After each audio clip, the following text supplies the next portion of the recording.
Hey everyone, welcome to episode 143 of the Juicebox Podcast. This is the first episode of 2018. Happy New Year. I hope you had a great holiday season. Let's get back to learning about type 1 diabetes together. Guys, did you know that in 2017 the podcast had just a few hundred shy of 250,000 downloads, 250,000 downloads in 2017, and the podcast is just growing and getting stronger. Thanks to all of you for sharing. I really do appreciate it. Okay, let's get right into it this year. This episode is a Facebook live chat where I went on my Facebook page and people asked a bunch of questions about diabetes, and I did my best to answer them. I think you guys are going to like this. It's a great way to get started for 2018. It's a great way to remind yourself that you can do these things. You can be bold with insulin. You can make a big difference in your A1C, your variability, your day-to-day blood sugars, and eventually that this all can get very, very easy for you. That's everyone's goal, right? Is to keep your blood sugar where you want without it taking up all of your life. I think we can get to that for all of you. Please remember that nothing you hear on the Juicebox Podcast should be considered advice, medical or otherwise. Hey, here's a big announcement. Very happy to tell you, Omnipod and Dexcom are back as sponsors in 2018. If you want to learn more, go to myomnipod.com/juicebox or dexcom.com/juicebox. And you guys go to those links or click on them in the show notes. That is what keeps the sponsors coming back. So I do appreciate that. Okay, guys, here we go. Facebook Live Q&A. Number 2. We've done one before. Okay, you guys, type your questions. I will go into a stream of consciousness. Hopefully, I will say something you understand. It looks like Trevor asked a question. I'll start with that to get kind of warmed up. He said he's only been listening to the Juicebox Podcast for a little while. He wants to know which ones I would recommend to get a good overview about how I make basal bolus decisions. So right off the bat, Trevor is assuming that I'm in any way well planned out enough to know the answers, things like that. But I think people seem to like episode 11, Bold with Insulin. Texting Diabetes seems to be one that people like. Anything with Jenny Smith in it, right? The CDE, who we talk about stuff with, that seems to be really popular. There are links up here in the description of today's Facebook Live that you can listen to the podcast on Apple Podcasts, Spotify, online, Google Play, anywhere really, any podcast app you have. But I think mainly, and I don't know if people agree or not, and you guys can chime in a little bit, but I think that the conversations in the podcast are probably the most valuable. I don't know that there's topics that are like, oh, that one, that's perfect. I think it's more about listening to people talk about different situations and how they do them, which is what this is going to be today. So hopefully that answers Trevor's question. And then he said, how did I know when the honeymoon stage was over? I needed more insulin, Trevor. And tips for the honeymoon stage, you got to stay on your toes, basically. I think that, I think things can go back and forth. Robin's saying, hey, Robin, how are you? That's pretty much it. And he also wants to know, this is interesting, what are things that I've done to help Arden that she likes and things that she did not like? So I think he's looking for, that might be better for you people to talk about because I'm very Northeast. I don't really care what my kid likes as much. You know what I mean? But I would prefer if she just did what I told her to do and didn't argue very much. I can tell you that, joking aside, I think that we try to be just very compassionate and don't get lost in the day-to-day kind of BS of diabetes, try not to flip your lid, stuff like that. But it happens. Trevor, in the end, I think you need to do what you need to do it as well as you can, and support your kid as you go. I think that's pretty much it. All right, so guys, we have a fair amount of people in here now, and nobody's asking questions yet, but I'm going to kick it off, right?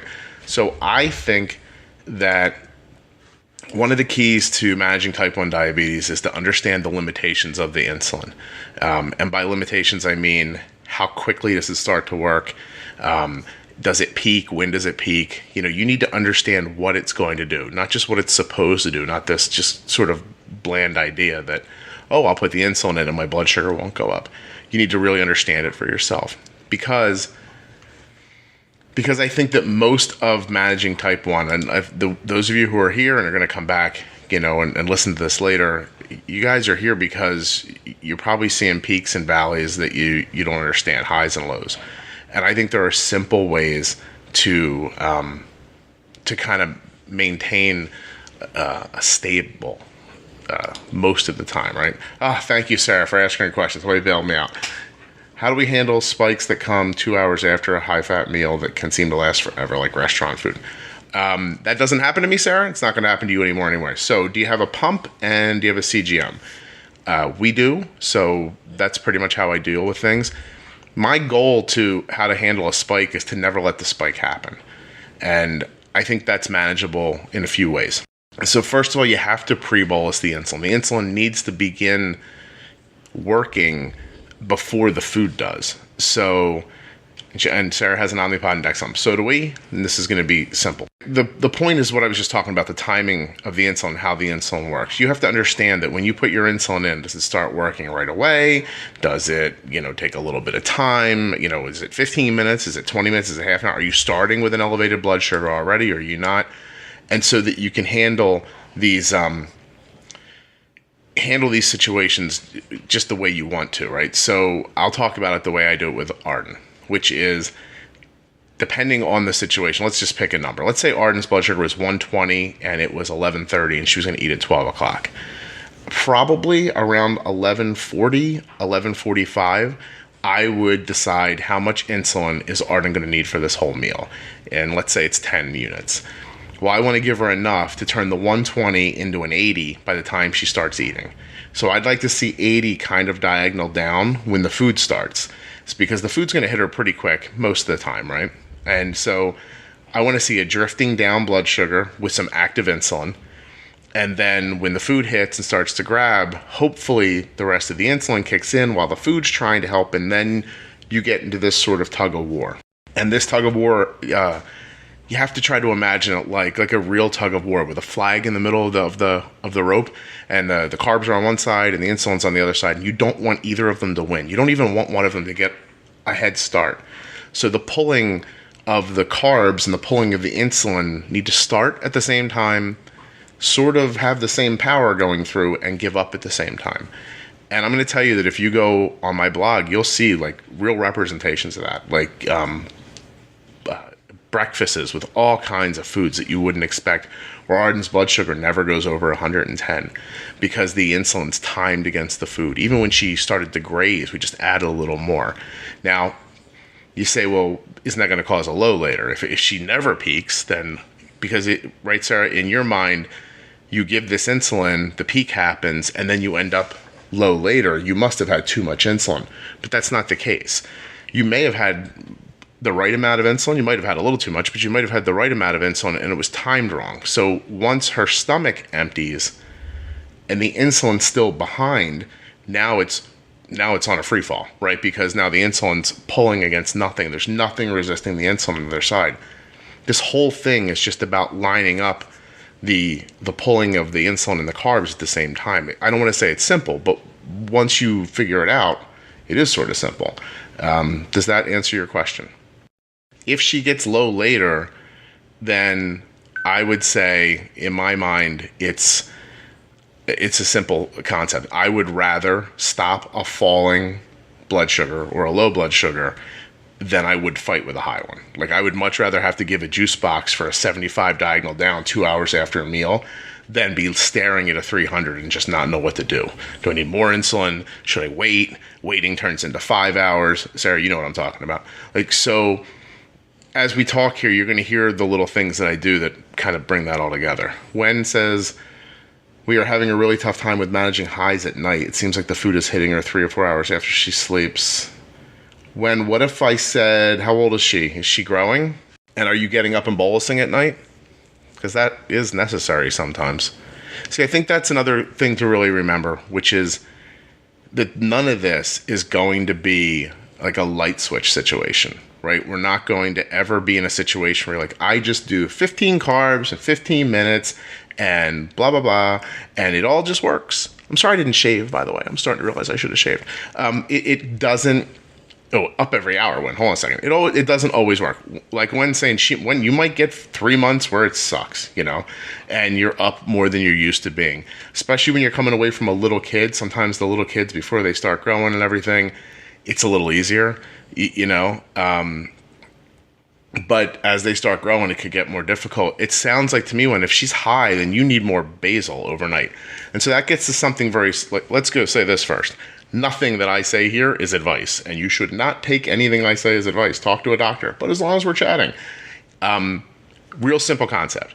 If your blood sugar is high, you don't have enough insulin, or you have mistimed it, or a combination of the two. And if your blood sugar is low, you have too much insulin, you've mistimed it, or a combination of the two. There are no other real factors. I mean, there's a lot of factors. But as far as the insulin goes, if your blood sugar is high, your blood sugar is low, it's because you have too much or too little insulin, or you're using it at the wrong times. So overnight, if she's just been high lately, you might have to crank some basal.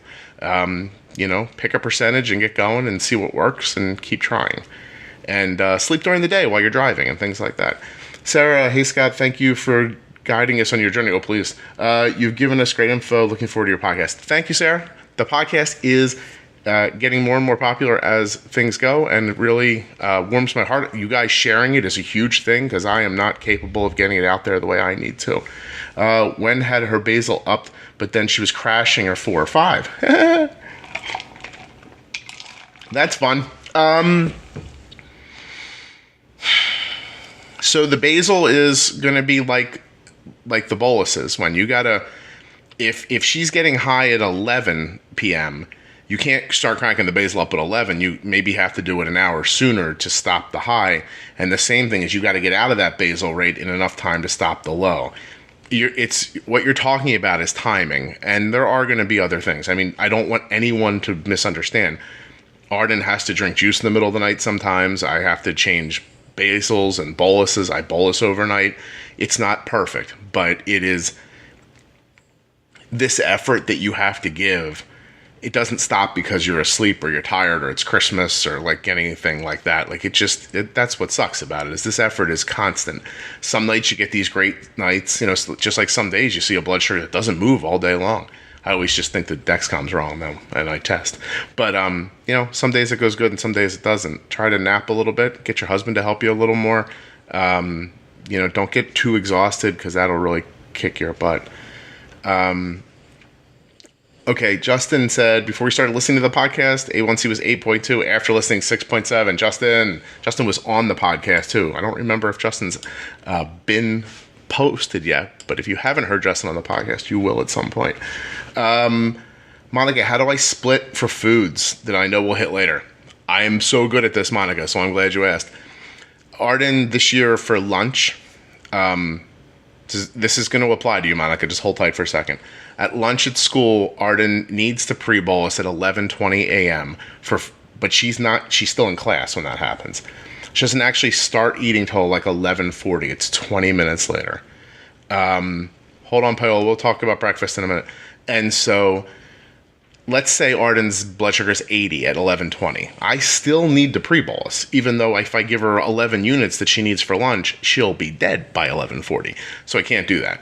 So what I'll do is I'll think, all right, I'm probably going to get a little high later because my timing's not perfect. Temp basal increase 30%, 40% for an hour and a half, 2 hours, however long I think her lunch might really sit in her stomach. And then I do a bolus, but it's an extended bolus. So if I need 10 units and her blood sugar is 80, I still need some of the insulin working at 11:40, but not a lot because I don't want her to get much below 65 before she starts eating. So I may do 10 units extended, 0% now, the rest over a half an hour, so that 20 minutes later, the first, my math here is going to fail me, but the first 2/3 of the insulin are at some version of becoming active or in her body, right?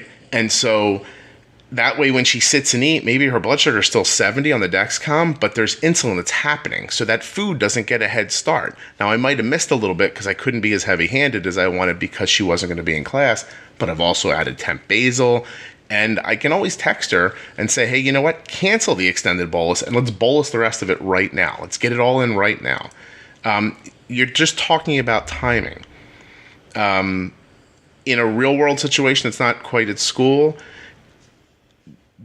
the answer, Monica, is how do you split it up? You split it up the way you need to. You need to figure that out. Like, there's no, cookie-cutter answer for that. But if I can tell you this, if you bolus for food, right, and it's pizza, say, and 45 minutes later, blood sugar starts shooting up, and it levels off at 250, and then you end up adding a unit and a half, these are pretend numbers, and that brings it back down, then in my mind, that unit and a half belonged in the initial bolus somehow, or as a part of an extended bolus. Your blood sugar's high, you don't have enough insulin, or you've mistimed it.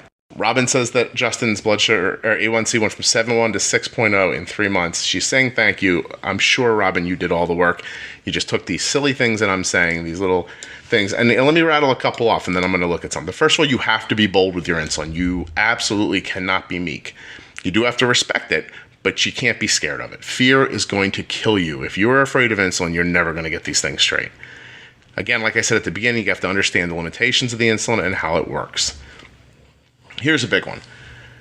You need to be on the offensive. I don't know if that makes sense to everybody or not, but you can't react. You have to attack, right? So when you wait for diabetes to attack, like, you're always going to be on defense, and then anything it does isn't going to make sense, and you can't take anything actionable from it.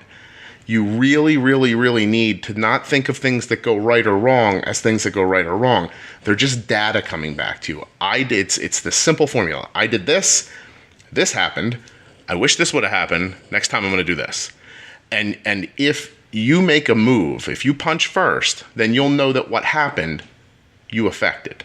But if you're always standing and waiting for diabetes to do something and chasing it, A, that's how you end up on the roller coaster. And B, that's how everything that you're learning, these experiences you're having, you can't make sense of them because there's too many variables on the outside. You need to take over. You need to cause what's happening. When you find yourself bolusing too often, your basal's probably not right, and you need to adjust your basal rate. Let me think of some other things to tell you that you might care about, and then I'm going to get to some other questions. First, a drink. Okay. I don't count carbs, and I don't listen to what my pump tells me. So I know how much a meal takes because of those experiences I was talking about. For instance, if I know, like, I sent Arden to school the other day, she had a full-size bagel. You guys are going to flip out. 2 Oreos, a banana, a small grab bag of chips, grapes, and a mixed fruit cup with no added sugar. How many carbs was it? Literally have no idea. But I do know it takes 11 units of insulin for it. And I do know it needs 20 minutes of a pre-bolus. And those are the things I know. So when I look at food, I don't look at food and count carbs. I just look at food and go, I know how much this takes from my experience. And it looks carb heavy or it looks sugary, like it could hit her real quick. If it's going to hit her real quick, I want to get more insulin in. If it looks carb heavy, like it's going to sit in her belly like a bagel, I might need to stretch the insulin out a little bit. All right, more questions are here. Hi, Deepa. How are you? You're welcome. Okay. Pale was going to say something really important here. My daughter is worried about lows, and she gets in a panic mode. She says if she's 50 or she's 80. 80 is not low. 80 is a win. You've won at 80. If your blood sugar is 80 and it's sitting there, it is not time to panic. It is time to dance. That is a happy dance blood sugar. Here's the thing. 80 and falling, that needs help. 80 and stable, you've won. You guys are so used to the idea that you're going to get low at some point that you're scared of lower numbers because you think, it's not going to give you enough time to react to do something. But once you do this for a while, here's what you're going to learn. If you can keep your blood sugar stable at 200, you can keep it stable at 150. If you can keep it stable at 150, you can keep it stable at 120. And if you can keep it stable at 120, you can keep it stable at 90. The only difference between this 80 that she's talking about and 180 is your fear. That's it. And so it might not be an actionable idea for today, but it's going to come and you'll get to that spot. Don't panic is the best thing I can say. If you need a little bit of insulin or juice or whatever it ends up being, just don't overdo it. Don't get yourself on. You always bump and nudge, right? Does everybody remember we talk about bump and nudge on the podcast all the time? You see a 90 and you're a little worried about it, don't eat anything. Cut your basal off for a half hour. See if it drifts to 100 or 15 minutes or down 50% for a half an hour. Whatever it ends up being for you. Just don't panic. Don't eat a banana because you're 90 and you want to be 100. Just like if you're 120 and you want to be 80, don't bolus 9 units. Just bump it a little bit. Maybe raise your A1 or your basal a little bit. Just see if you can get a drift to happen. Just bump and nudge and bump and nudge. Holly said, we are on the 5th day of the Omnipod, partially thanks to listening to you, and are struggling with the same things earlier mentioned. Timing of high carb, high fat, for example. At birthday dinner last night, he had fettuccine Alfredo. Wow, hold on a second. High carb, high fat, cake, etc. We gave him all the insulin ahead, pre-bolus. We thought we had nailed things. He was between 95 and 100. That's very good, Holly. And from 7:30, when we ate, until 11. Then while we were sleeping, when he started to drift up over 300, he didn't eat anything after dinner. Holly, your overnight basals, were they okay when you weren't eating? Or it's a complex carb. It could sit that long. It seems odd to think it would sit for 5 hours, but in that situation, here's what I'm going to ask you, Holly. I need you to tell me, do you have a CGM? And I'll get back to you after you tell me that. Lacey said, my daughter was diagnosed at 21. I told her from the beginning this disease would not prevent her from doing what she wants in life. She really is making me want to eat my words now, as she says she plans to go do mission work in Guatemala. That's cool, Lacey. She's 25 now, doesn't need permission. I find it hard to envision she can survive in a poverty-stricken. She can survive anywhere, Lacey. If Arden came to me at 25 with that same idea, first of all, I would say, I don't know what I would say at 25. Why don't you have a job? I might say at 25, but I still like this. Okay, this is a good thing. Listen, if she's got a Dexcom, you can be a follower and you can maybe help her a little bit if she needs it. Maybe she'll need a little remote help. But if she's well controlled here and doesn't get into scary situations, I don't see why Guatemala would be any different. As long as she has access to her insulin, she can keep it cold, and she remembers to take care of herself, and she has the supplies she needs. I think, Lacey, you're reminding me of a story, right? Where the way I was able to be more aggressive with Arden at school, like we talked about earlier, was this simple kind of like aha moment where I was sitting in my living room, and Arden was upstairs in her bedroom. She was little. I don't remember, maybe second grade probably. And I looked on my Dexcom, and I could see that I thought she needed some insulin. And so I texted her and I said, hey, Arden, bolus a half a unit. And she said, okay. And I just was like, oh my God, that's amazing. Like, I just remotely gave Arden insulin, sort of, right? But then I realized, I wonder why I can't do that while she's at school. And I realized I can. And the only thing, again, that was stopping me really was my fear. Like, what is the difference between Arden being upstairs or Arden being at school and me helping her? My fear is the only difference. And in some small way, Arden being upstairs, Arden being at school, Arden being in Guatemala, it's sort of the same thing. Lacey, there are amazing people doing amazing things with diabetes. I talk to them on the podcast all the time. Guys cross-country skiing in the Olympics, professional baseball players, actors. Listen to the Victor Garber interview. He left home when he was like 15 years old with diabetes. He's in his 60s now. He's fine. She'll be okay. Your fear is the issue. That's what you need to work on, I think. Jillian, I haven't really ever talked about Omnipod static because it doesn't happen to us, but I know there are some people online who say like putting a piece of duct tape over it might help. I've seen people take dryer sheets and rub them all over themselves and stick them in their pockets. I think it all just needs, it's how dry here's what I think about that. It sucks, but hot air heat dries it out. When the pod thinks it's got a problem, it shuts itself down for safety reasons. I try to think of when stuff like that happens with Omnipod as thinking, okay, other pumps don't have static issues, but I've never caught my tubing on a doorknob with an Omnipod. So everything's not perfect. Justin, have I heard about LASIK eye surgery with type 1? I don't know anything about that, man. I'm sorry. Deepa, curious to know on what do you think would be a good age to let the kids decide on dosing? He wants to try. I don't think that age is right. I think it's up to the kid. Paolo, you're welcome. I think that if they're ready, they're ready. Practice at home on the weekends. When you're gonna go do something, get it in your head how much you think he needs, and then ask him, how much do you think this is? That's what I do with Arden all the time. I'm like, hey, you need insulin. How much do you think you need? And she's really close sometimes. And so recently, I think after school, I said, she was having a snack, and I said 7 units, and she's like, I think it's 8. And I was like, do 8. Because what's the worst that could happen? Like 7, 8, 6.5, 7. You're not going to kill them over a unit, and pay attention to it, right? Holly, you said yes to the Dexcom. Going back to Holly's. Okay. So Holly, I might say that you're If overnight basals seem great unless he has hard carbs then this is something you need to just be ready for. That's it. If you're going to do a high carb meal at 7 o'clock and it's going to make him high at 11 o'clock, then at 10 o'clock, even if you're looking at a 110 blood sugar, you sort of have to have the balls, do you know what I'm saying, Holly, to crank up his basal then. Here's a big thing. Everyone should listen to this. It's not just for Holly.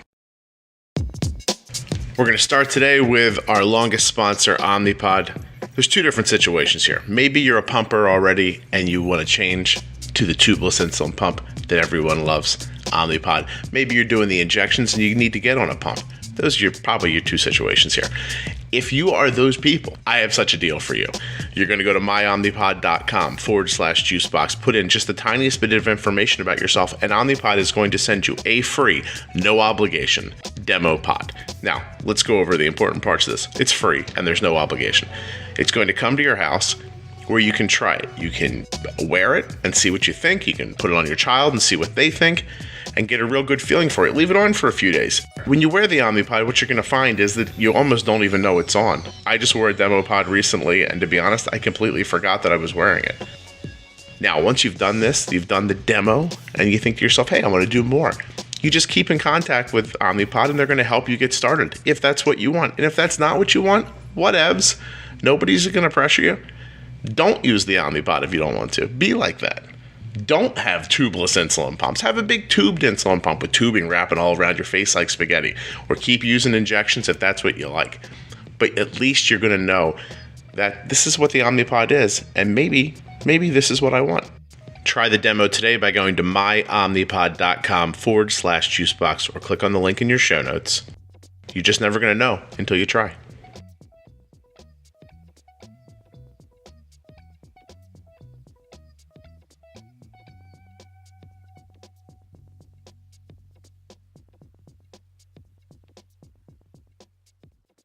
Everyone should listen to this. It's not just for Holly. So much of this, it's a convoluted sentence, so listen to me closely. So much of this is knowing that what you know is going to happen, and believing it's going to happen. Because you can't make those decisions always hoping. Like, oh, his blood sugar is 110, but he's gotten high at 11 o'clock every time he's ever had fettuccine. But let's hope this time it doesn't happen, using Holly's as an example. It's going to happen. You've seen it happen over and over again. So you have that information. Now act on it. I think that's sort of it. You kind of have to have the nerve to act on what you know is going to happen. You have to trust it. Now, once in a while, it is diabetes. Once in a while, it never works, which is fascinating, isn't it? Like it happens 7 times in a row like this. Then on the 8th time, nothing happens. There will be a time that Holly's going to crank up her kid's basal rate after fettuccine. His blood sugar is going to go like this. Cost of doing business? Would you rather be low once in every 7 times you eat fettuccine or high 6 of 7 times? Trust that what you know is going to happen is going to happen. Make your decisions based on that. Lindsay says, any advice? Lindsay, nothing you hear on the Juicebox podcast is ever considered advice, medical or otherwise. On getting my son to try a new spot for his Dexcom, he's only ever done the back of his arm. I'd bribe him with money. Or things. Children seem to like things and money. It's tough. Arden doesn't like to move hers around either. There's places like Arden wears hers on her hips, like between the bone of her, like her hip bone or pointer, and sort of the roundness of her butt cheek. There's a kind of a flat spot on her in between, and we go back and forth and back and forth. You're welcome, Holly. It's going to be fine, Holly. Just keep going. You're doing great. Those boluses and pre-boluses you're talking about for that fettuccine are amazing. You just got to get the back end of it now. You can do it. You know what you're doing. It's obvious from your question. Lindsay, I think seriously, this is going to sound flippant, but they're kids. Bribe them. I would. I've given Arden money to move her pump somewhere else before. Because, once they get it there, then she's like, oh, I like it or I don't, but at least she tried. Lindsay, you're full of things here. Let's see. Also, sleepover advice. Sleepovers. Everyone hates sleepovers. Not even just because of diabetes. It sucks. My son used to love sleeping in his best friend's house, but now you're not comfortable with it. Question starts in my mind, are the best friend's parents idiots or are they reasonably bright people? If you think this is something you can explain to them, you have Dexcom. You can put maybe Dexcom on their phone, set them up for alerts that would let them sleep, right? But would remind them if something really went wrong, and you and your son could text back and forth. You might not get a lot of sleep, So, all right, so they're great people. I'd have a conversation with them and explain it to them. I've done it in the past, and it works out really well. I also will still sit up a little bit and watch Arden's Dexcom while she's sleeping over. But she and I handle it on our own at this point. We handle it literally just how she is at school. We text back and forth, and when I get to a spot where I'm comfortable she's going to be good overnight, then I kind of go to sleep, and I rely on the Dexcom a little bit. And I rely on the fact that I've spoken to the other parents and that they have alerts set up on their phones. All right, Robin, I'll talk about extended bolus more in just a minute. But Lindsay said I force him to wear his Dex, but he is so nervous to try a new spot. Totally bribe him. And you know what I tell Arden all the time? Don't wear your Dexcom if you don't want to. We'll just test your blood sugar 15 times today, and that pretty much shuts her up.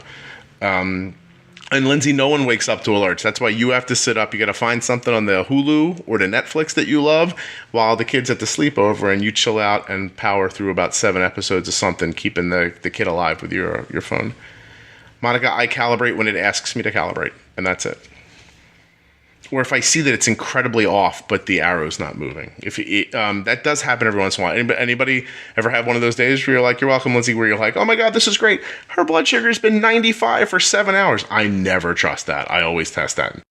Robin, extended bolus is just another way to stretch things out. It's really all it is. It's just if giving all of the insulin up front is not a good idea, but you know that all of the insulin is going to be necessary, like in a situation where pasta's sitting in your stomach for hours, you may only need 15 units, but you may need 5 of them as a pre-bolus and 3 of them over the initial hour, and 4 more of them in the last 90 minutes or so. It's just a way to extend it. It's 30% now and the rest over an hour. And then you understand that the 70% of it gets split up into little itty bits and spread out over an hour. So you have insulin constantly going in for an hour, and it's constantly becoming active at different times. I talk about that sometimes as like it's like carpet bombing with insulin, like you're covering everything with insulin. Lacey said, I'm correct. Of course I'm correct, Lacey. No, I'm just kidding. Your fear is the problem. I feel my knowledge and ability to help her is very limited since she was diagnosed as an adult. Would you like to adopt her while she's in Guatemala? Sure, that'd be great. I'll watch your kid's blood sugar while she's in Guatemala. I mean, look at me. I'm getting plenty of sleep. Extended is necessary for pizza and Mexican.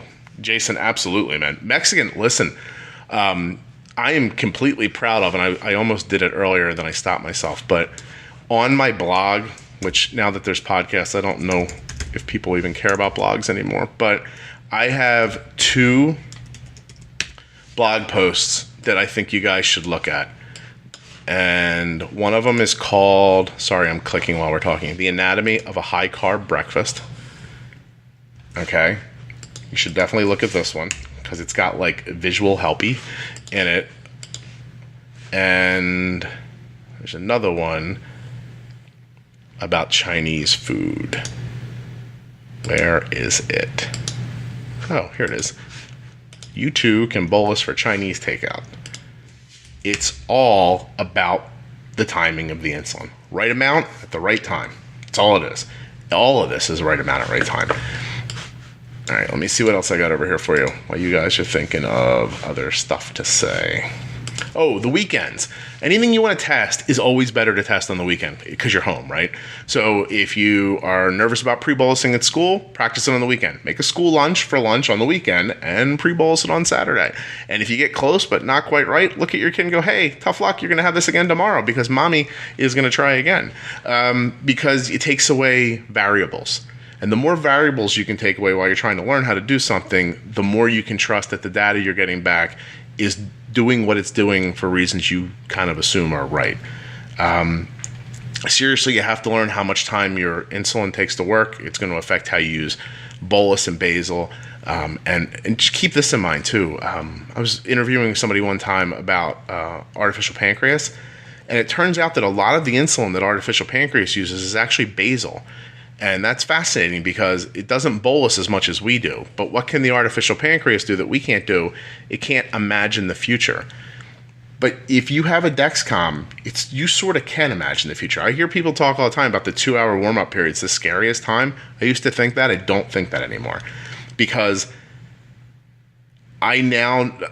I don't know about you, but I can imagine what Arden's blood sugar is most of the time without looking.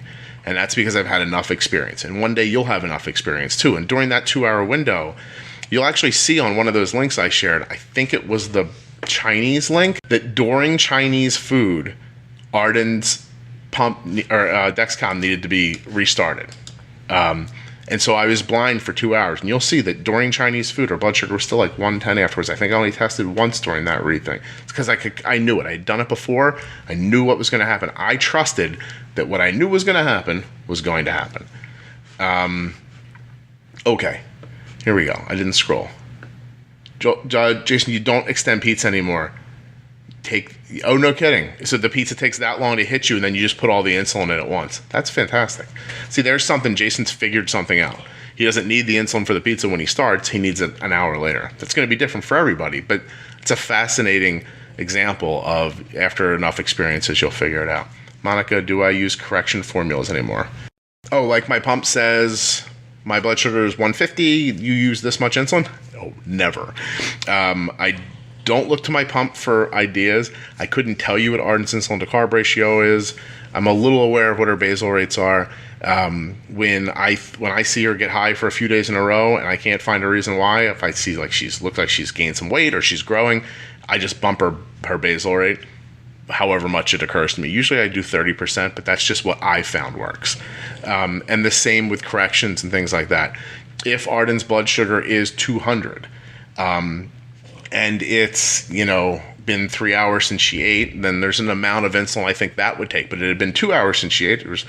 It's situational. You don't always need the same amount of insulin to move a number from one place to another. It depends on the situation. What's in your body, outside influences like stress, anxiety. We bolus when Arden used to play competitive basketball. I'd have to bolus for the adrenaline. So she needed like all this insulin. This is an interesting story. So Arden she'd go in to play basketball. Her blood sugar would be good, 110. And then she'd start playing, and like 20 minutes later, her blood sugar was 210, and it was going up. And I'm like, well, what happened? She didn't eat anything while she was playing basketball. It was the adrenaline, right? And so I started getting to the basketball game and bolusing an amount of insulin that I knew a juice box could stop. I know that doesn't quite make sense, but I figured if the anxiety hits the way I expect it to, she's going to need that insulin for the adrenaline, But if it doesn't hit her, then I've got a juice box to stop it. I'm just basically pre-bolusing a juice box.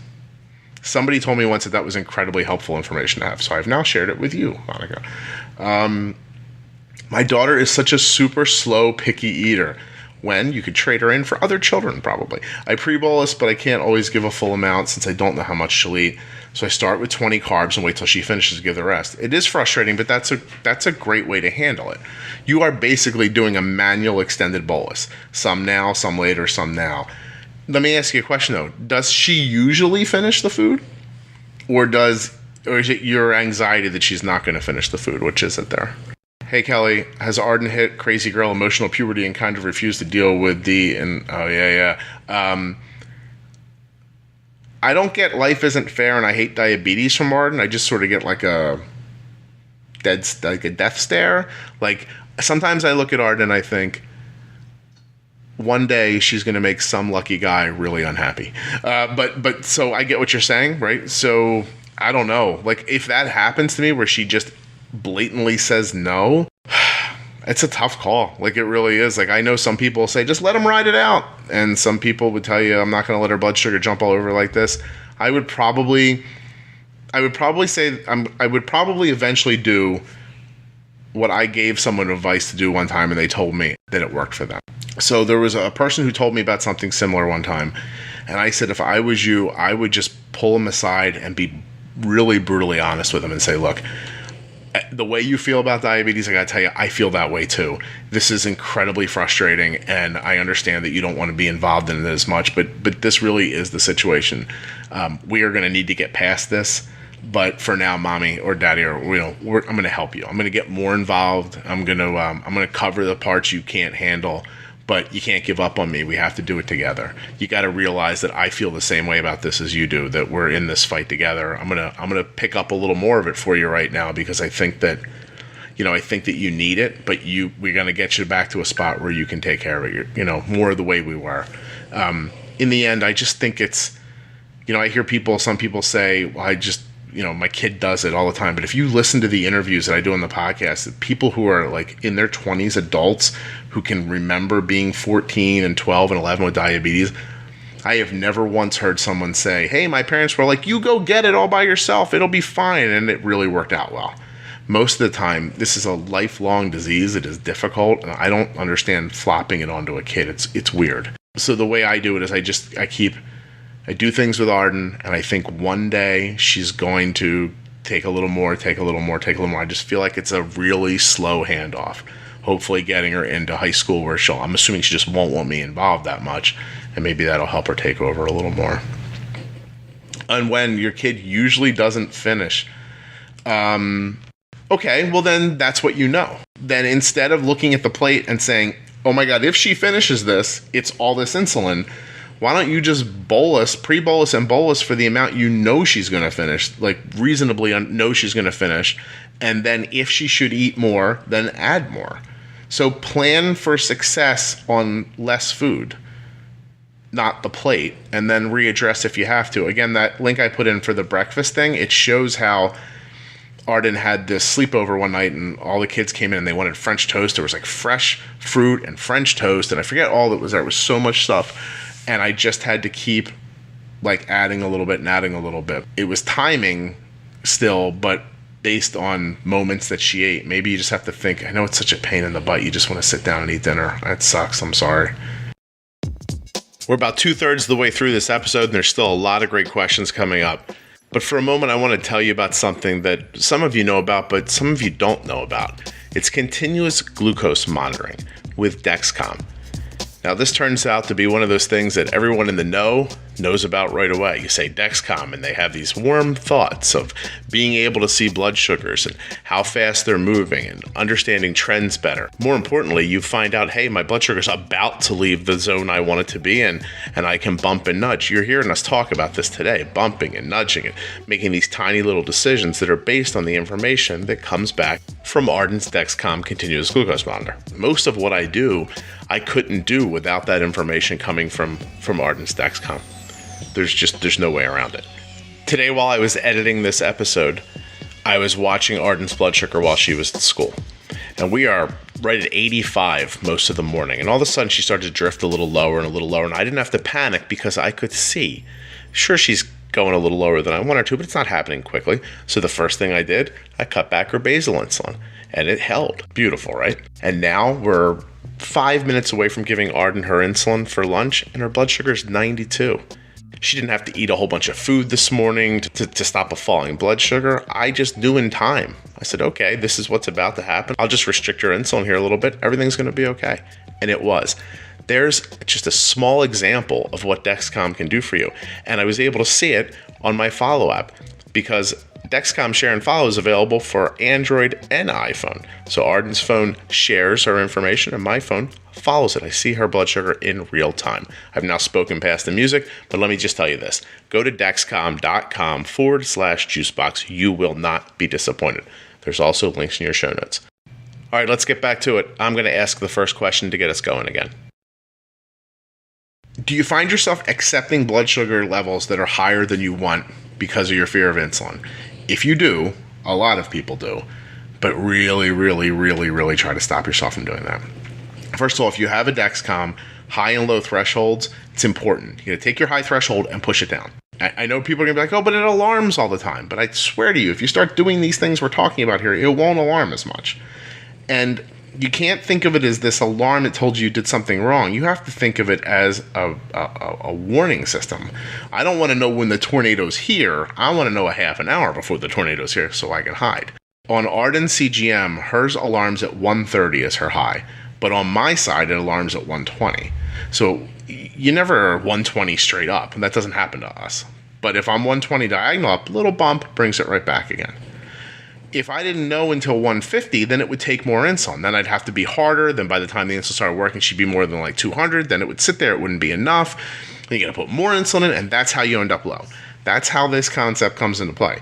Highs cause lows because you're using more insulin. And eventually it gets out of balance. You'd much rather just bump a little bit. 120, oh, here's a little bit of insulin. 120, here's a little bit of basal rate. And that way 120 goes boom right back to 110.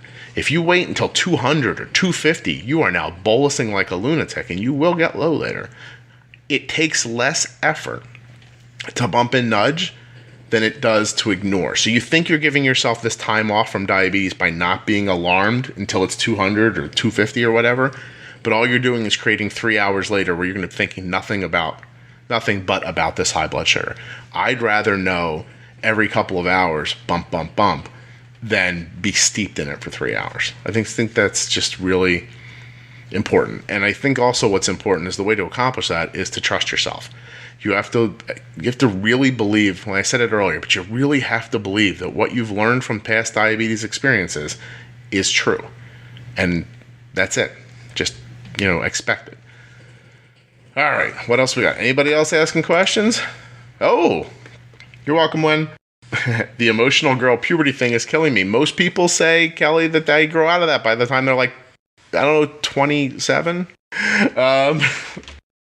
Robin, anxiety, like what? Around bolusing in general? About how you have to address it with insulin? Let me know. Has Arden tried the Fiasp? Mandy, we haven't yet. I don't think it's... what I heard was it might not have been doing really well in pumps, and I was sort of waiting to hear a little more about that first. But I think that once faster acting insulin is a reality, then everything we're talking about now just becomes a little easier if it works faster and the way they say it's going to. Lindsay asks, what do I treat with in the middle of the night? My son never had cavities before type 1. Yeah, you're going to get cavities with type 1 if you're drinking juice in the middle of the night. That's for sure. We had a problem too. We had a juice that Arden loved, but it gave her cavities, and so we switched to a different juice. And that one's been better. I hear some people say they leave a bottle of water at the nightstand, and the kid drinks the juice, and then they give him a little swish of water. That helps a little bit. But I have to admit, I use juice boxes. I don't know what else to do. If Arden needs food, I don't know how many of you have this experience, probably a lot of you, but I've seen Arden eat a banana in her sleep, which is fascinating. You just kind of like put it up through her mouth. Like, I'm going to use my my cactus pen as an example. I have a pen that's a cactus. I don't think you need to judge me. But you take and I'm just like, Arden, banana, and she just takes a bite. And I'm like, and she chews it up. I wait till she's done. I've seen her eat. It's fascinating. But yeah, juice. Maybe try swishing with water afterwards. Use a fluoride rinse more often. The kind of stuff. Make sure he's brushing right away in the morning and before bed and stuff. It sucks, Lindsay, I know. Stacy, I sent you a Christmas card. Did you get it? Everybody, if you like my book, it's because Stacy Martindale helped me with it. She's in the chat right now. If you like my book, thanks, Stacy. I took a bunch of crazy... She kept me sane while I was writing by letting me get on the phone and say incredibly inappropriate things to her. Thank you, Stacy. Love you. How do I decide whether to basal or bolus in regards to being bold with insulin? Situational. Again, like I said, if she's 90... Or 110 and I wish she was 90, I might just, crank a little basal. But if there was just food and her blood sugar's heading up, I'll tell you right now, I bolus for food, and if in 45 minutes after a meal bolus, I see a diagonal up arrow over 130, I bolus more. Because I figure I missed. Because if you'll look at the charts when you look at the links, I know I can bolus in a way that doesn't let a rise happen. So if a rise is happening, I probably didn't use enough insulin. Or maybe I mistimed it, and now I've got to use some, and I might have to catch a low on the other side. But, I'd rather stop a lower falling blood sugar than fight with a high one. So it's situational, Kelly. It's just experience. Robin, I got to go back to what you said. Do I have any advice for anxiety? The only thing I can say, not really diabetes issue, just medical and safety outside, etc. Hi, Michelle. I guess I don't know what you're asking me, Robin. I'm sorry. Like anxiety about like having diabetes, or just my kid's really chill, so there's not a ton of anxiety. Although she used to get interesting. People say talk about pod change highs when you change your insulin pump. Your blood sugar gets high later. Took me a long time to figure out that was Arden's anxiety. The clicking that the pod makes was freaking her out. So people are like, people like to say like the pod doesn't deliver the right, right after you put it on and stuff like that. I've learned none of that is true for us at all. I, as a matter of fact, just changed Arden's insulin pump while she was at school on Wednesday. We, at 11:15, changed her pump because it was going to run out of insulin. I did it in the nurse's office. I went over, I changed her pump with her. We tested. I cranked up her basal like 95% for an hour and a half. And we bolused right then and there, and she didn't get high afterwards. But she's also not nervous about putting a pump on anymore like she used to be. When do I plan on handing over bolusing decisions to her? When she's as good at it as I am. I don't know. But when we talked about it a little earlier, Susan, like I think of this as a slow handoff. I think Arden learns as we go. And so the more she learns, the more I ask her opinion. We do in the summertime, I try really hard to involve her in every decision we make, even the littlest ones. But the fact of the matter is she's 13. She wants to look at Snapchat. She wants to watch One Tree Hill or something like that on Netflix. And, she's going to figure it out eventually. I'm already exhausted. Look at me. I'm going to die soon anyway. I might as well go into the ground hard, Susan, supporting Arden. But hopefully, hopefully she's picking it up slowly and slowly. If I have to get more, I guess, can you guys hear Basil snoring? Basil, stop, buddy. Facebook Live, stop. As she figures it out, when she looks like she knows what she's doing, she does more. And that's pretty much it. She's at the movies now with my wife, and they're not having as much success with their blood sugar as they would have had if I was with them. But it's also, you have to look at what I'm saying as not success. Like she's, hold on. Okay, that's not working. She's 141. But to me, that's, I'm not happy with 141. But that's it. Like my wife did a great job. She came out of she came out of a little bit of almost a low situation. She stopped it with the temp basal, which was cool. And then if I'm looking, it looks like she didn't have the nerve to bolus while her blood sugar was a little lower. So she saw 150 before she got back to 140. But I want you to keep in mind, Arden's probably eaten chips, nachos, popcorn. She probably has a Slurpee, to be perfectly honest with you. People are texting me saying I'm doing a good job. All right. That's very nice. Here we go. More.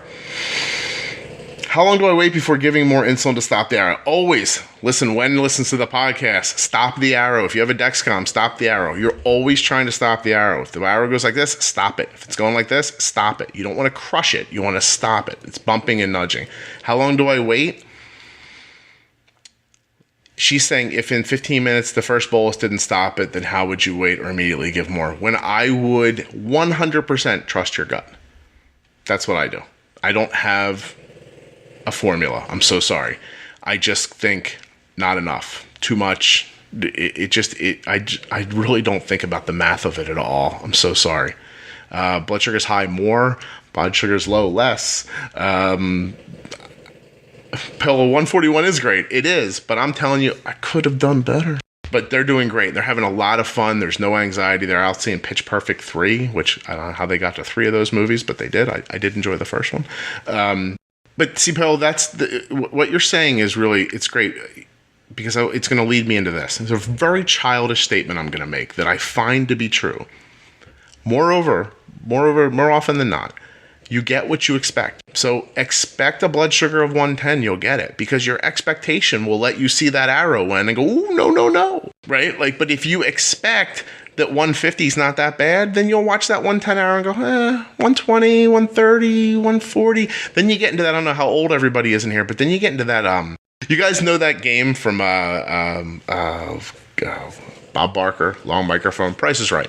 And the little alpine, like mountain climbers going, and he's going up the thing and you're watching, you go like, oh, it's going to stop. And then he falls off the side. Oh, he didn't stop. How about that? That's those diagonal up Dexcom lines. I hate them because you never know when they're going to stop because it always gives you that feeling right here. Like, oh, it's going to stop. I don't want to bolus. It's going to stop. And it never stops. So just give it a little, maybe you don't need the whole thing. Use half the amount of insulin you want. Crank the basal up real quick. Do something. But that mountain climber most often in that game falls off the side. He doesn't usually stop. It does bring up this though. Another drink. And we're coming up on an hour. There's two different spikes you see after a bolus. There's this one that goes straight up, and then there's the gradual one. This one straight up, to me, means you probably didn't use enough insulin at first before the meal, right? Because the food won right away. Now, maybe your pre-bolus was not long enough, and that could also be the situation, but it gives you an idea. Straight up like this means you missed pretty big. You're going to need more insulin probably. This might mean maybe I should have started my pre-bolus 5 minutes sooner. Maybe this would have been this. Maybe it's a little bit of insulin, but the severity of that, if you're getting this, I attack. Again, attack. Don't defend. When you're reacting to diabetes, you're usually losing. You should be making the first decision, because at least then, when if the blood sugar's going up like this and I go, woo, 2 more units, which I'll do sometimes, like 2 more, 3 more, and more. And then all of a sudden the arrow stops and it goes like this real quick. You're like, oh, what I do. But sometimes you just go, okay, think of it this way. Say you put in a unit for an up arrow and her basal rate's a unit an hour. Well, if 5 minutes later the arrow levels off, just shut the basal off. Just trade that bolus, that aggressive bolus you used. Go, oh, geez, it turns out I didn't know that, and take it away from it's like borrowing money. I put some here, but I don't need it anymore. I'll take it from over here and I'll get balanced again. I hope that makes sense. Doesn't it take the basal time to kick in? It does. Kelly, that's where I can't decide whether basal or bolus. It's a situation thing. I mean, if Arden's blood sugar starts going up right now, then it's a bolus. If it's drifting, like when that arrow doesn't move, but you go from 105 to 110, maybe I try a basal then. When you have more time to wait for the basal to work, use a basal. Or a combination. We haven't talked about this, but if you're trying to affect the high blood sugar or beat down like high carb food, there is nothing like a mixture of basal and bolus. Excuse me, I don't know why it is. Honestly, I don't know the technical reason for any of this. But if I think, oh, this Chinese food's going to take 12 units, and Arden's basal rate right now I think might be like 1.7 an hour. Well, then I'll double her basal for like an hour and a half, and I'll think, okay, well, there's 2 units, 2.25 units, and now I'll put 10 more in the bolus. But I like having, in carb-heavy situations, I like having bolus ramped up and basal at the same time. I find that works better. And also, if you have a 300 blood sugar, don't just bolus it, double your basal too. It'll bring it down faster and smoother. All right. Is everybody out of questions? There's still a lot of people. You guys really hung out. I appreciate it. Did I not answer anything? There were a couple people here I was hoping would come in that I didn't see. I give you a little bit of a personal thing. I don't know. Nobody's asked about it. But if I was you, I would live like a cure to type 1 diabetes is never coming. I would hope for it in the back of my mind. But I think that worrying about it every day it's too much to take. I live like it's never going to happen. I never stop hoping, but I assume in the decisions I make that it's not going to happen. I think it can be very dangerous to think that, you're welcome, Kelly, to think that it's coming, so I don't have to take very good care of myself right now. You should assume it's never going to happen. Hope it will. I hope it will too, but I don't expect it. And so we make decisions based on this is what diabetes is, and this is what I have to do.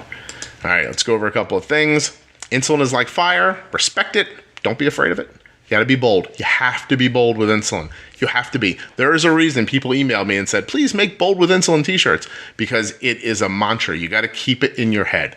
I need to be bold. I need to be bold. I have to beat my fear back. Always, by the way. Still test. Don't be a lunatic, but within reason, err on the side of too many times, all of us with diabetes, we err on the side of caution, and that always leads to high blood sugars. So be more aggressive. When I started doing the more aggressive thing, when I started being bolder, I started adding in this insulin that I thought, oh my God, this is going to be way too much, but it wasn't even enough. And I was like, oh, I need more? I thought I needed less. Like, it was just my fear. So just try more. Like when people say, I don't know how to change my adjustments on my pump, turn them up.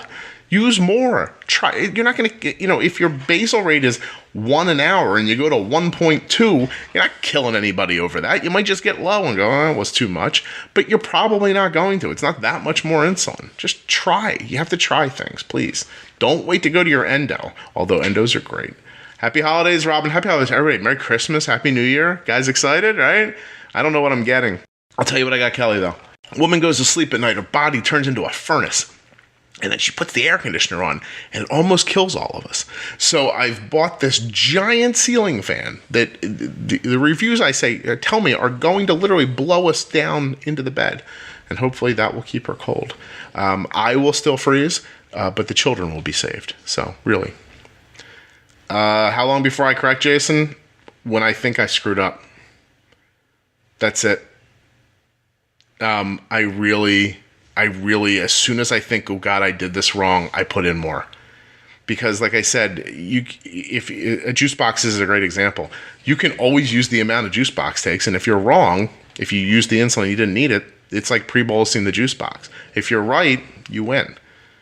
And so at the very least, you get information for next time. And you're able to say, okay, you know what, last time I saw this 140 diagonal up and I put in 3 units, but I needed a half a Juicebox later, so next time I'm going to do a unit and a half and see what happens there. It's always that math. I call it the Juicebox Podcast math. I did this happened, I wish that would have happened, so next time I'm going to do that. It's a formula that should lead you to a better and better situation as you move forward. You're welcome, Wynn. I hope it was helpful. I thank you. Oh, how long? Hold on, Jason. How long before I correct? No, how low? How low? Ooh, hold on. You mean if I'm falling, when do I do something about it? I don't think of Arden's blood sugar as being low until she's under 60. I start doing something about it at 70. Her low's at 70. So if it's been 4 hours since food and she's 70, I might just cut her basal off for a half hour to see if I can get it to drift. But if she was 70 diagonal down, I would do something about that. But 70 and 130, that's the range that we react in most of the time. Hopefully she brought me an electric. She doesn't think about me at all, Kelly. That's obvious after being married for 21 years. I'm just here to take out the garbage and take care of the diabetes and stuff like that. See the sparkling Santa Claus in the background? I asked for that not to be put up. There it is. No one listens to me. It's fine. Rachel Haynes, you just joined, except we're getting ready to stop. Rachel, do you have any questions? I'll hang out for a second. Hey, guys, this is going to be available on the podcast this weekend. What is it, Friday? I'm going to put it up. I'll put it up like Christmas Eve or the day after Christmas or something like that. So you can go back and listen to this whole thing. I've been recording the whole time. You can see my microphone for the podcast. Actually, before I say that, let me look to make sure it's actually recording. It is. I did it. So this will be part of the podcast, or you can always come back to the Facebook page here and listen to it again. Rachel, you are late. Do you have a question? Because I got to bail. I'm going to go. I'm going to go make dinner. Arden's going to come home from the movie, and I'm going to have a whole little thing for her. I'm hanging out, Rachel. I'm giving you time. Rachel, yes. Did anyone ask about nighttime spikes due to growth hormones? I find them so hard to get down. They are hard to get down because you are not using enough insulin. They're terrible. And they're scary to bolus. I'm sorry, I'm warm. They're terrible, and they're scary to bolus for because you want to go to sleep. Everybody just wants to sleep. When your blood sugar is too high, you don't have enough insulin. So you need more. It sucks because you kind of can't plan for it. You don't know when it's going to happen. It'll happen like 2 or 3 days in a row, then it won't happen again. I always just try to wake up in the morning and think, at least she's getting taller. Yay! It sucks. There's no rhyme or reason. I would use a combination basal bolus on something that I knew was going to be really difficult like that. And like I've been saying the whole time, you can bolus. You know, you got to be a little aggressive with the boluses. You'd much rather stop a low, because think about what's happening to you with these highs. It's going up and it's staying up for a long time, right? So that's not the time to be scared with the insulin. If you should get low afterwards, I would much rather address the low than fight with the high all night. It sucks. It really does. I'm sorry. The good news is they won't grow forever. It is very hard to predict, Rachel. Rachel says it's hard to predict. They don't always happen at the same time. Sometimes they'll happen for nights in a row and then not happen at all. You have a CGM, I hope, and just You just got to react as fast as you can and trust what you've seen the last time. Like if it happened Tuesday night and Wednesday night you get woken up with the same sort of rise, I would be as aggressive. I would think back to the night before and go, how much insulin did this take? And I would get involved in getting as much of that insulin in as I could. Also keeping in mind, how long has your pump been on? If you're pumping, you might have a first day of the pump might be better than the third day of the pump when the site starts to get a little old. Yeah, Rachel, I don't know where you have the high threshold, but I was just telling everybody I have mine at 130. So maybe if you give yourself the ability to react sooner, it won't get as high. You can be a little more aggressive a little sooner and stop the spike a little bit. This is all, Rachel, go back and listen to this when it's over, but this is all about just insulin and timing. It's not really, I wish I could say that diabetes was really complicated, but once you understand how the insulin works and that most of this is about the amount and timing of the insulin, it is at least easier to diagnose things, because a lot of the variables, here's something I didn't say before. People spend way too much time wondering why things are happening. Oh my God, my kid's blood sugar went up. I don't know what to do. Why, is it because of food? Is it because of, who cares why? More insulin, right? Why do you care? Figure it out later so that next time maybe you can get ahead of it. But I see too many people online spending hours putting up graphs going, what could this be? What could this be? I know what it definitely is. It's a high blood sugar. So insulin, right? And so I think similar to that. He's 6. How tall is he going to be? Oh my God, you'll be dead by the time he gets done growing, Rachel. I mean, at least exhausted like a zombie, right? I'm sorry. It sucks. It'll be spits and spurts. He'll stop again. It won't last that long. I know it sucks. I know better than anybody. Like these dark circles under my eyes, like literally, they're tattooed on at this point. I can't get them to go away. Is Novolog works quicker than others? Does Novolog work quicker? I think insulin works for different people in different ways. Arden doesn't use Novolog. She uses Apidra. We used to use Novolog, but we used to see a lot of double arrows up, double arrows down with Novolog. I don't ever see a double arrow ever with Apidra. And I find it to be a little smoother acting. It definitely works better for Arden than anything we've tried so far, the only thing I would say there is that insulin is not the same for everybody, and you may have to try a couple different brands to figure out which one works best for you. All right, guys, say goodbye so I can hang up. Say like Merry Christmas or Happy New Year, and then I'll know everybody's like on to getting. Now, if you guys listen to the podcast, please subscribe so when the new ones go up, and then tell people about it, because that's how it grows, and it has grown really well. Hey Terry, how are you? Oh Terry, here, I'll pull something up to tell you real quick. All right, I don't usually talk about it quite like this. So the podcast will be 3 years old in a couple more weeks. It has 353,000 downloads. That is pretty cool. So I at this point receive an email almost every day that talks about I've learned to be bold. I've gotten rid of my fear, and my A1C is going down, and my blood sugar is less variable. I promise you, go back, listen to the podcast, take your time to listen to these conversations. Eventually, this information builds up, and it becomes a repository for you. And then when you're having these experiences, you don't sit around wondering what to do. You just instinctively know, and that really is what we're talking about. Like, how do you know? How do you know? You know because eventually the experiences build up.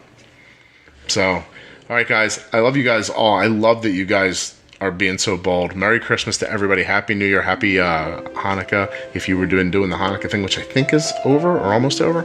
But thanks so much. Bye, guys. The Juicebox Podcast is going to be sponsored again in 2018 by Dexcom and Omnipod. These are the tools that we use here to help Arden's A1C stay what has now been between 5.6 and 6.2 for 4 years. I vouch for these companies like no other. Go to myomnipod.com/juicebox or dexcom.com/juicebox if you want to learn more. Or please use the links in your show notes, because that sort of helps us a little bit. I've been getting a lot of great reviews on iTunes from you guys. Thank you very much. That is really fantastic. It means a lot to me. I really loved getting all your notes over the holiday season, talking about all the success that you guys have had, and really helped me have a great holiday season. I appreciate it. All the interviews are coming. We got a whole bunch of them lined up. episodes are going to come every week in 2018. And all I ask from you in return is to share the podcast with someone else and listen all the way through and subscribe. And don't say anything mean about me online. And, I mean, that's pretty much all I'm asking. Ooh, unless you want a Bold with Insulin t-shirt, then you should go to juiceboxpodcast.com, where I will actually ask you for money for the t-shirt. I'll see you next week.